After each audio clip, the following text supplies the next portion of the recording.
এটা রিজওয়ান ইসলাম, 5 বছরের বাচ্চা, যার সমস্যা নিয়ে এসেছে গায়ে র্যাশ, এরাপশন বেরিয়েছে, হাতের তালু পায়ের তালুতে র্যাশ আছে। আচ্ছা, এর অ্যাবডোমেন, পেটটা দেখে একটু বাবু, পেটেও প্রচুর র্যাশ আছে, এগুলো চুল করছে বেশ। আচ্ছা, এই ওর সমস্যা। আর সমস্যার মধ্যে হচ্ছে অল্পেই ঠান্ডা লেগে যায়, বাচ্চার অল্পেই ঠান্ডা লেগে যায়। আর পেটে ব্যথা, পেটে ব্যথার জন্য মাঝে মাঝে বমি পায়খানা করে ফেলে, প্রায় পেটে ব্যথাটা হয়। আর যেটা বলতে চাইছি, ইঞ্জেকশন করার পরে কমে এই সমস্যা। আর জেনারেল সিমটমস মধ্যে যেটা দেখতে পাচ্ছি, অ্যাপেটাইট পুর, থার্স্ট পুর, স্টুল constipated during regular, desire for sweets, fish, egg এগুলো। আর থার্মাল রিয়াকশন, ভীষণ hot patient, perspiration কপিয়াস, mainly on head.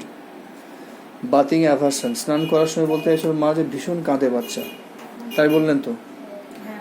আচ্ছা, মেন্টালি ইনডোলেন্ট, আর সাবান শ্যাম্পু মোটেও নিতে চায় না, স্নান করাটাও পছন্দ করে না।